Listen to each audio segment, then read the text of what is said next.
ನಮಸ್ಕಾರಗಳು.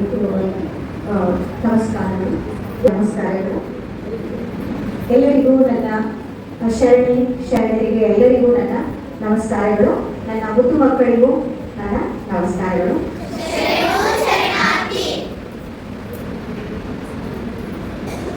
ಇವತ್ತು ನಾವೆಲ್ಲ ಮಹಿಳಾ ದಿನಾಚರಣೆಯನ್ನು ಆಚರಿಸ್ತಿದ್ದೀವಿ. ಅದು ನಾವು ಪ್ರತಿ ವರ್ಷ ಯಾವಾಗ ಆಚರಿಸ್ತೀವಿ? ಮಹಿಳಾ ದಿನಾಚರಣೆ ಮಾರ್ಚ್ 8ರಂದು ನಾವು ಅಂತಾರಾಷ್ಟ್ರೀಯ ಮಹಿಳಾ ದಿನಾಚರಣೆಯನ್ನು ಆಚರಿಸ್ತಾ ಇದ್ದೀವಿ.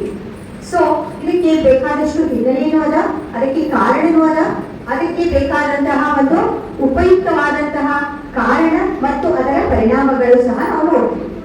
ಸೊ ಇವತ್ತು ನಾನು it's honour to speak over here about women's day, being women. ಅಂದ್ರೆ ನಾನೊಬ್ಳು ಹೆಣ್ಮಗಳಾಗಿ ಹೆಣ್ಣು ಮಕ್ಕಳ ಬಗ್ಗೆ ನಾನು ಮಾತಾಡೋದು ಇಸ್ ಪ್ರೌಡ್ ಫಾರ್ ಮೀ ಅಂತಂದ್ರೆ ನನಗೆ ಬಹಳ ಗರ್ವ ಇದೆ. ಯಾವುದ್ರ ಬಗ್ಗೆ? ನಾನು ಹೆಣ್ಣಾಗಿ ಹುಟ್ಟಿದ್ದು, ನಾನು ಈ ಭಾರತ ದೇಶದಲ್ಲಿ ಹೆಣ್ಣಾಗಿ ಹುಟ್ಟಿದ್ದು, ಈ ಭಾರತದ ಹಿಂದೂ ಸಂಸ್ಕೃತಿಯಲ್ಲಿ ಹೆಣ್ಣಾಗಿ ಹುಟ್ಟಿದ್ದು, ಈ ಭಾರತದ ಹಿಂದೂ ಸಂಸ್ಕೃತಿಯಲ್ಲಿ ನಾನು ಒಬ್ಬ ಸುಸಂಸ್ಕೃತ ಹೆಣ್ಣು ಮಗಳಾಗಿ ಇಲ್ಲಿ, ಅದು ಸ್ಪೆಷಲಿ ಬೀದರ್ ಜಿಲ್ಲೆಯಲ್ಲಿ ಭಾಲ್ಕಿ ಸಂಸ್ಥಾನದ ಒಂದು ಆಸುಪಾಸಲ್ಲಿ ನಾನು ಜೀವನ ಸಾಗಿಸಿದ್ದೇನೆ. That's very great honour for me. Thank you. ಇವತ್ತು ನಾವು ಹೆಣ್ಮಕ್ಕಳು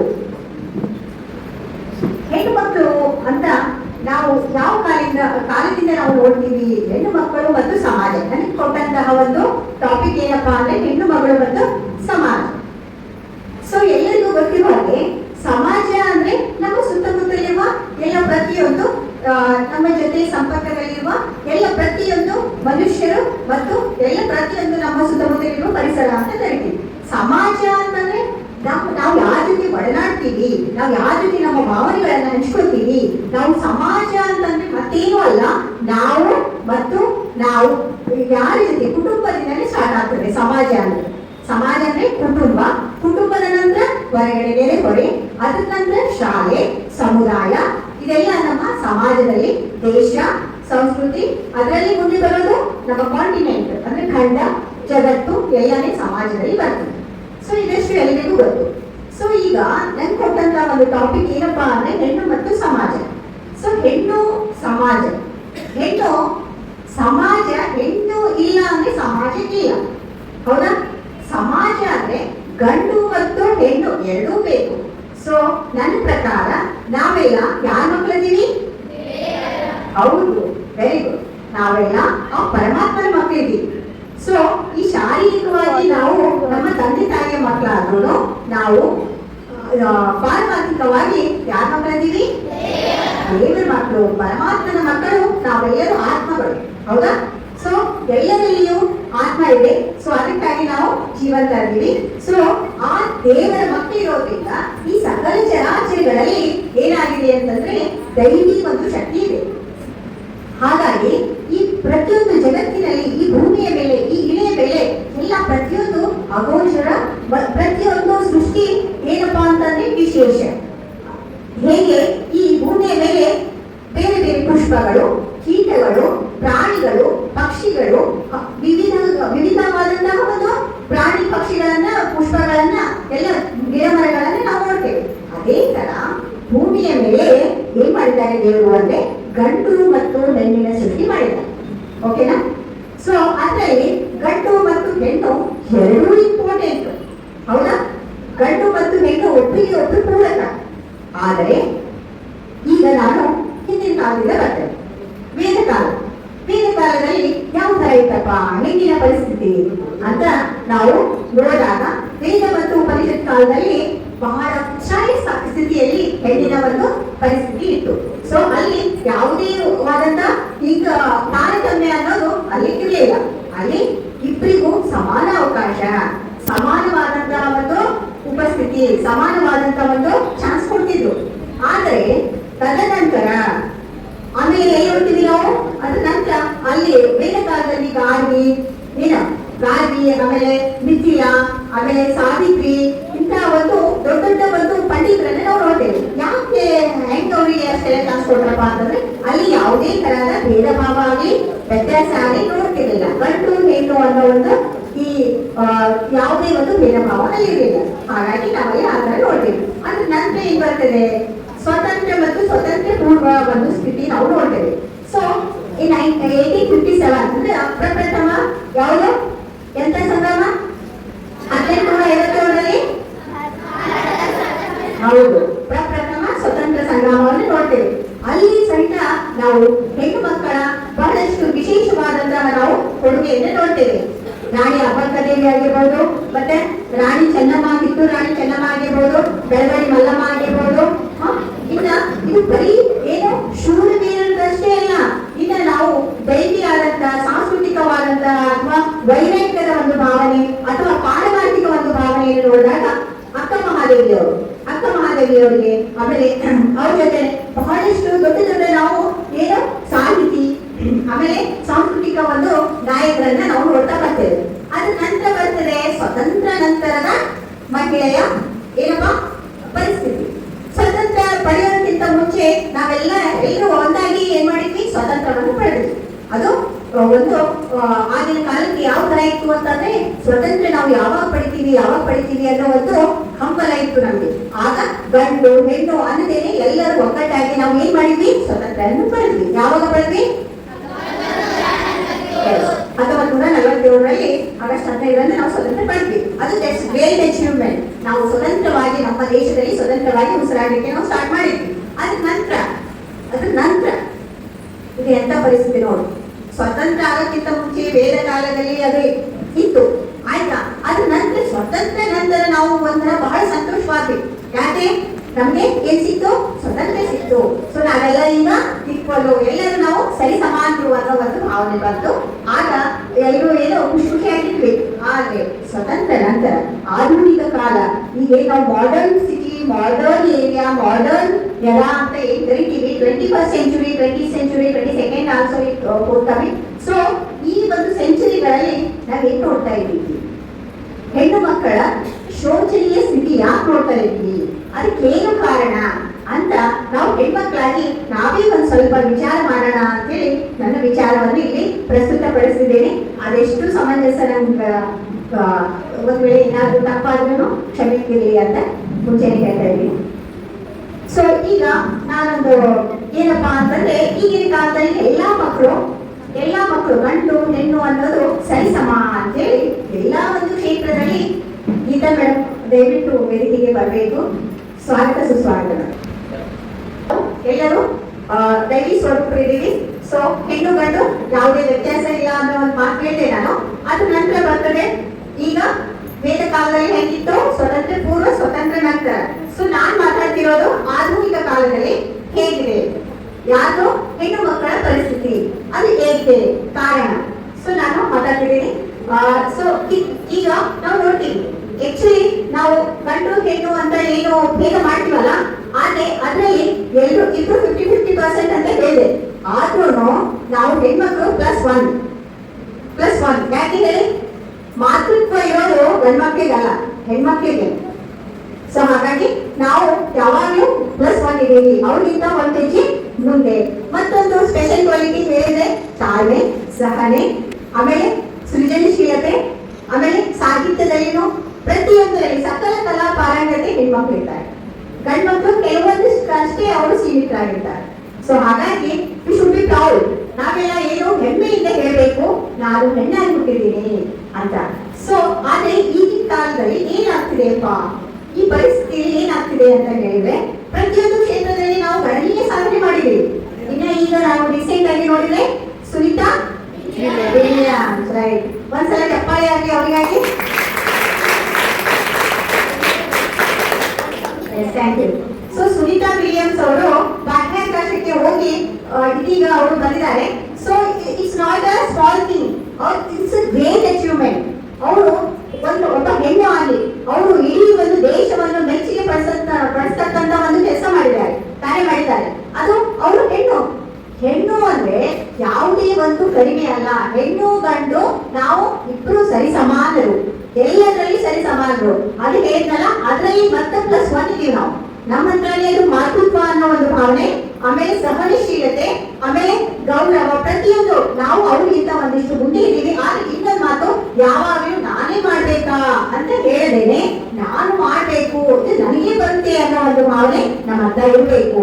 ಆಮೇಲೆ ಇತ್ತೀಚಿನ ದಿನಗಳಲ್ಲಿ ನಾವೆಲ್ಲ ಏನ್ ಮಾಡ್ತಾ ಇದ್ದೀವಿ, ಬೇರೆಯವ್ರನ್ನ ಹಿಂಬಾಲಿಸ್ತಿದೀವಿ. ಫಾರ್ ಎಕ್ಸಾಂಪಲ್, ಬೇರೆಯವರು ಅಂದ್ರೆ ವೆಸ್ಟರ್ನ್ ಕಲ್ಚರ್ ಅಂತೂ ಹೌದು, ಆದ್ರೆ ಅದ್ರಲ್ಲಿ ಏನು ಗಂಡಸರ ಒಂದು ವೇಷಭೂಷೆಗಳನ್ನ ನಾವು ಹಾಕೋತಾ ಇದ್ದೇವೆ, ಹೌದಾ? ಸೊ ಇದು ಒಬ್ಬೊಬ್ಬರ ಪ್ರಕಾರ ಒಂದೊಂದು ಇರಬಹುದು. ಆದ್ರೆ ನನ್ನ ಪ್ರಕಾರ ಏನಪ್ಪಾ ಅಂದ್ರೆ, ದೇವರು ನಮ್ಗೆ ಸ್ಪೆಷಲ್ ಆಗಿ ಒಂದು ಗುಣ ಕೊಟ್ಟಿದ್ದಾನೆ. ಸ್ಪೆಷಲ್ ಆದಂತ ಒಂದು ಪರಿಸ್ಥಿತಿ, ಒಂದು ದೈವಿ ಬಂದಂತ ಒಂದು ಏನು ಆಶೀರ್ವಾದ ಅನ್ಕೊಳ್ರಿ. ನಾನು ಹೆಣ್ಣಾಗಿ ಹುಟ್ಟಿದ್ದೀನಿ ಅಂತಂದ್ರೆ, ಈಗ ಹೆಣ್ಣು ಅಂದ್ರೆ ಎಲ್ಲದಕ್ಕೂ ಶುಭ, ಎಲ್ಲದಕ್ಕೂ ಒಂದು ಸಂಭ್ರಮ. ಯಾವುದೇ ಒಂದು ಹಬ್ಬ ಹರಿದಿನ ಏನೇ ಇರಲಿ, ಹೆಣ್ಮಕ್ಳಿದ್ದೇನೆ ಅಲ್ಲಿ ಏನು ಲಕ್ಷಣ. ಸೊ ಹೆಣ್ಣು ಹುಣ್ಣು ಅಲ್ಲ, ಹೆಣ್ಣು ಹುಣ್ಣಲ್ಲ, ಗಂಡು ಹೊನ್ನು ಅಲ್ಲ. ಹೆಣ್ಣು ಹುಣ್ಣಲ್ಲ, ಗಂಡು ಹೊನ್ನಲ್ಲ, ತಿಳಿತಾ? ಹೆಣ್ಣು ಪೀಡೆ ಅಲ್ಲ, ಗಂಡು ಬೇಳೆ ಅಲ್ಲ, ಹೌದಾ? ನಾವಿಬ್ರು ಈಕ್ವಲ್ ಆದ್ರೇನೆ ಯಾವುದೇ ಒಂದು ಬಂಡಿ ನಡಿಬೇಕಾದ್ರೆ ಎರಡೂ ಚಕ್ರಗಳು ಜೊತೆ ಜೊತೆಯಾಗಿ ಹೋದೇನೆ ಅದು ಗಾಡಿ ಮುಂದೆ ಹೋಗ್ತದೆ, ಹೌದಲ್ಲ? ಚಕ್ಕಡಿ ಇಲ್ಲ ಅಂದ್ರೆ ಒಂದೇ ಮುಂದೆ ಹೋದ್ರೆ ಇನ್ನೂ ಒಂದು ಸ್ಟಾಪ್ ಆದ್ರೆ ನಿಂತ್ಕೊಳ್ತದೆ, ಸ್ಟಾಪ್ ಆಗಿರ್ತದೆ. ಸೊ ಹೆಣ್ಣು ಮತ್ತು ಗಂಡು ಇಬ್ರು ಈಕ್ವಲ್ ಆಗಿದ್ರೇನೆ ಅಲ್ಲಿ ಚೆನ್ನ. ಸೊ ಅದಕ್ಕೆ ಸ್ವಾಮಿ ವಿವೇಕಾನಂದರು ಏನ್ ಹೇಳಿದ್ರು, ಕೆತ್ತಲಾದಂತ ಪೂಜ್ಯಂತೆ ನಮ್ಮಂತೆ ತತ್ರ ದೇವತಾ.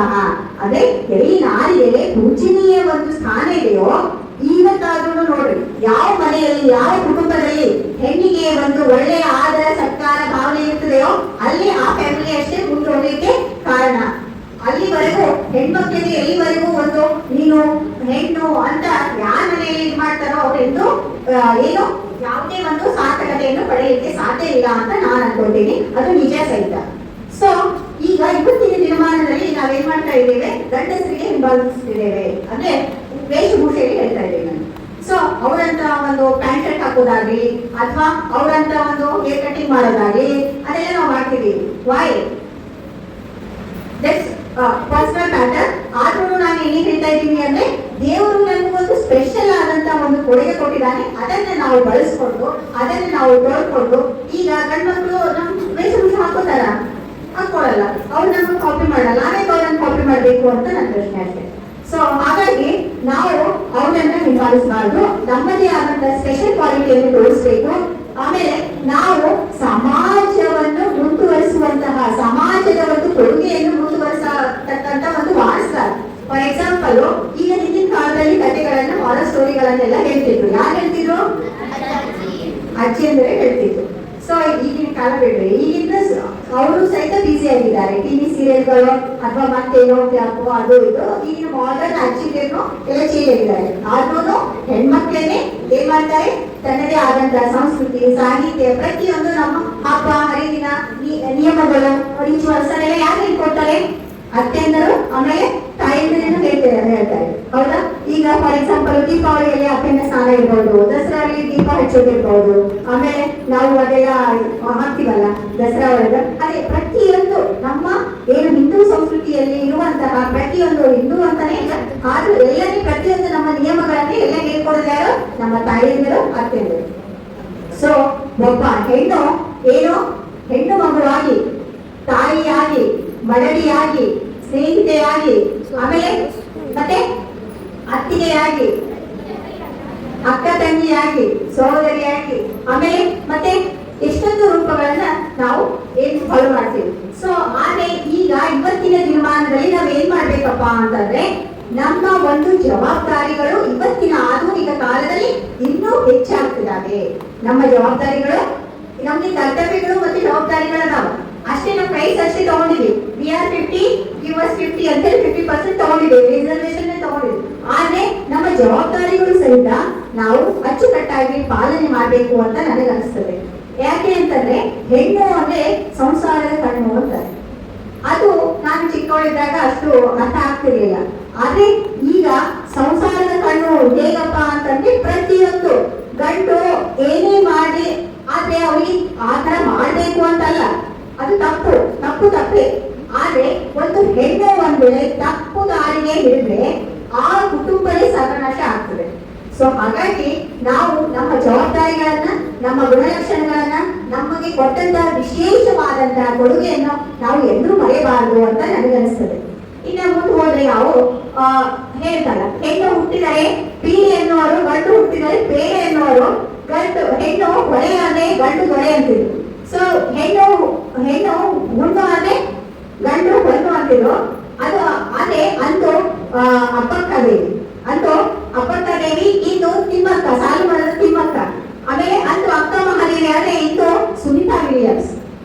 ನೋಡಿ ಎಂತೆಂತ ಸಾಧನೆಯನ್ನು ಮಾಡ್ತಾರೆ ಎಲ್ಲರೂ. ಪದ್ಮಭೂಷಣ, ಪದ್ಮವಿಭೂಷಣ, ಭಾರತ ರತ್ನ ಎಲ್ಲ ಪ್ರತಿಯೊಂದು ಏನು ಯಾವುದೇ ಒಂದು ಕೊಡುಗೆಯಲ್ಲಿ ಅವರು ಕಡಿಮೆ ಇಲ್ಲ ಹೆಣ್ಮಕ್ಳು ನಾವು. ಸೊ ಅದಕ್ಕೆ ನಾವೇನ್ ಮಾಡ್ಬೇಕು ಅಂತಂದ್ರೆ ನಮ್ಮದೇ ಆದಂತಹ ಜವಾಬ್ದಾರಿಗಳನ್ನ ಅರಿತು, ಹಾಗೆ ನಾವ್ ಇಷ್ಟೆಲ್ಲ ಮಾತಾಡಿದ್ರು ಮನೆಗೆ ಒಂದ್ ವೇಳೆ ಲೇಟ್ ಆಗಿ ಹೋದ್ರೆ ಅಂತ ಸೊ ಮನೆಗೆ ಒಂದ್ ವೇಳೆ ತಡ ಮಾಡಿ ಹೋದ್ರೆ ಏನಾಗ್ತದೆಯೋ, ಹೇಗೆ ಹೋಗ್ತೀವೋ ಅನ್ನೋ ಒಂದು ಆತಂಕ ಈ ಸಮಾಜದಲ್ಲಿ ನಡೀತಾ ಇದೆ. ಅದಕ್ಕೆ ಏನ್ ಮಾಡ್ಬೇಕು? ಅದಕ್ಕೆ ನಾವು ಎಲ್ಲರೂ ಜವಾಬ್ದಾರರು. ಈ ಸಮಾಜ ಅಂದ್ರೆ ಕನ್ನಡಿ. ನಾವು ಯಾವ ತರ ನಡ್ಕೋತೀವೋ ಸಮಾಜನೂ ಅದೇ ತರ ನಮ್ಗೆ ರಿಪ್ಲೈ ಕೊಡ್ತದೆ. ಮಿರರ್ ಏನ್ ತೋರಿಸ್ತದೆ? ನಾವು ನಕ್ರೆ ಆಗ್ತದೆ. ಸೊ ನಾವು ಯಾವ ತರ ಬಿಹೇವ್ ಮಾಡ್ತೀವಿ ಅದು ತೋರಿಸ್ತದೆ. ಅದೇ ತರ ಸಮಾಜನೂ ಅದೇ ತರ ಇದೆ. ಆದರೇನು ಏನಾಗ್ತದೆ, ಕೆಲವೊಂದು ಕುದೃಷ್ಟಿ ಅಂತ ಹೇಳ್ತೀವಿ, ಅಂತ ದೃಷ್ಟಿಗಳನ್ನ ನಾವು ಏನು ಮಾಡಕ್ಕಾಗಲ್ಲ. ಆದ್ರೂ ನಮ್ಮ ಒಂದು ಜವಾಬ್ದಾರಿಯನ್ನು ಅರಿತು ಈ ಸಮಾಜದಲ್ಲಿ ಒಂದು ಒಳ್ಳೆಯ ಸುಸಂಘಟಿತ ಹೆಣ್ಣು ಮಕ್ಕಳನ್ನು ಒಳ್ಳೆಯ ಒಂದು ವಿಚಾರ ಅಭಿವ್ಯಕ್ತಿ ಅವರಿಗೆ ಕೊಟ್ಟು ಒಂದು ಹೆಣ್ಣು ಅಂತಂದ್ರೆ ಕೊಡುಗೆ ತರ ನಾವು ನೋಡ್ಕೋಬೇಕು, ಅದನ್ನ ಮಾಡ್ಬೇಕು. ಅದು ನಮ್ಮ ಒಂದು ಏನಪ್ಪಾ ಅಂತಂದ್ರೆ ಕರ್ತವ್ಯ ಸಹಿತ. ಸೊ ಇವತ್ತಿನ ಸಮಾಜದಲ್ಲಿ ಒಬ್ಬ ತಾಯಿಯಾದವಳು ತನ್ನ ಮಗಳಿಗೆ ಯಾವ ತರ ಒಂದು ಏನಂತೀವಿ ಶುಭಾಶಯ ಕೊಡ್ಬೇಕು, ಅಥವಾ ಅವಳು ಯಾವುದೇ ಒಂದು ಸಂಘರ್ಷದಲ್ಲಿದ್ದಾಗ ಹೇಗೆ ಅವಳನ್ನ ಆತ್ಮಸ್ಥೈರ್ಯ ನೀಡಬೇಕು ಅಂತ ಒಂದು ಕಾಮೆಂಟ್ ಮೂಲಕ ನಾನು ಹೇಳ್ತಾ ಇದ್ದೀನಿ. ತನ್ನ ಮಗಳಿಗೆ ಸಂದೇಶ ಹೀಗೆ ಹೇಳ್ಬೇಕು ಅಂತ: ಮಗಳೇ, ನೀನು ಬೆಳಕುವ ಬಳಿಯಲ್ಲ, ಬೆಳಗಿನ ಭಿನ್ನಾಯಗಿತ್ತಿಯಲ್ಲ. ನೀನು ಸುಕೋಮಲ ಲತೆಯಲ್ಲ. ಈಗಿನ ಕಾಲಕ್ಕೆ ಸಂಬಂಧಪಟ್ಟಂಗೆ ನೀನು ಸುಕೋಮಲ ಲತೆಯಲ್ಲ, ಆಸ ಸುಕೋಮಲ ಕಮಲದಲ್ಲಿ ಮಲಗಿ ವಿರಹ ಲತೆಯಲ್ಲಿ ಕೊರಗಿ ಚಂದನದಂತೆ ಕರಗಿ ಮರೆಯಾಗುವಳಲ್ಲ. ಯಾರೇ ಕಟ್ಟಿದರು ಕುಟ್ಟಿದರು ಚೆಟ್ಟಿ ಚಂಡಾಡಿದರು ಸೋಲುವವರು ನೀನಲ್ಲ. ನೀನು ಎತ್ತು ನಿಲ್ಲಲು ಪುರುಷ ಭುಜವೇ ಬೇಕೇನೆಂದಿಲ್ಲ. ನೀ ಕಾಳಿ, ನೀ ದುರ್ಗೆ, ನೀ ಅಮ್ಮೆ, ನೀ ಮಹಿಷಾಸುರ ಬಂದಿರಿ. ಹೌದಾ? ನೀ ಬೆಳಗ್ಗೆ ಹೊರತು ಕತ್ತಲಲ್ಲ. ಕುಕ್ಕದೆ ಜೆಕ್ಕದೆ ಎದ್ದೇಳು, ಎಷ್ಟೇ ಕಷ್ಟ ಬಂದರೂ ಬಿರುಗಾಳಿ ಬೀಸಿದರೂ ನೀನು ಹೇಳಿರಬೇಡ, ನೀನು ಸೊರಗಬೇಡ. ಬೆಳೆಸಿಕೋ ನಿನ್ನ ಬಲ, ಬೆಳೆಸಿಕೋ ನಿನ್ನ ಆತ್ಮಸ್ಥೈರ್ಯ ಛಲ. ಇದೇ ನೀನು ಏನ್ ಮಾಡ್ಬೇಕು? ಈ ಒಂದು ಮಾಡರ್ನ್ ಏನು ಸಮಾಜ ಅಂತ ಹೇಳ್ತೀವಿ ನಾವು, ಹೆಣ್ಣಿಗೆ ಎಲ್ಲ ಒಂದು ಆಸ್ಪೆಕ್ಟ್ ಇಂದ ಸ್ಟ್ರಾಂಗ್ ಮಾಡ್ಬೇಕು. ಅವರನ್ನ ಪ್ರತಿಯೊಂದರಲ್ಲಿ, ಶಿಕ್ಷಣದಲ್ಲಿ, ಕಲೆಯಲ್ಲಿ, ಅಡುಗೆ ಸಮೇತ ಅವರು ಅಡುಗೆ ಮಾಡ್ಕೊಂಡ್ರೆ ಊಟ ಮಾಡ್ಬೋದು. So nowadays is different thing. ಆದ್ರೂ ಅದು ಸಹಿತ ನಮಗೆ ಬರೋದು ಸ್ಪೆಷಲ್ ಥಿಂಗ್. ಹಾಗಾಗಿ ಎಲ್ಲ ಸಕಲ ಕಲಾ ಪಾರಂಗತೆ ಹೆಣ್ಣು. ಸೊ ಹೆಣ್ಣಿನಲ್ಲಿ ಆತ್ಮಸ್ಥೈರ್ಯ, ಶಕ್ತಿ, ಧೈರ್ಯ, ಸಹನೆ, ಆಮೇಲೆ ಸಹಕಾರ ಮನೋಭಾವನೆ ಎಲ್ಲ ಪ್ರತಿಯೊಂದು ಹೆಣ್ಣಿನಲ್ಲಿಯೇ ಹೆಚ್ಚಿರೋದು. ಅದನ್ನು ನಾವು ಬಳಸಿಕೊಂಡು ಸಮಾಜ ಒಂದು ಸದೃಢ, ಒಂದು ಹೆಲ್ದಿ ಏನಂತೀವಿ ಆರೋಗ್ಯಕರವಾದಂತಹ ಸಮಾಜವನ್ನು ರೂಪಿಸಲು ಹೆಣ್ಣು ಬಹಳ ಒಂದು it's very important role in the society ಅಂತ ನನಗೆ ಅನಿಸ್ತದೆ. ಸೊ ಇಷ್ಟೊತ್ತು ಮಾತಾಡಲಿಕ್ಕೆ ಅವಕಾಶ ಮಾಡಿಕೊಟ್ಟ ಎಲ್ಲ ನನ್ನ ಮನೆಯವರಿಗೂ ನನ್ನ ಹೃತ್ಪೂರ್ವಕವಾದ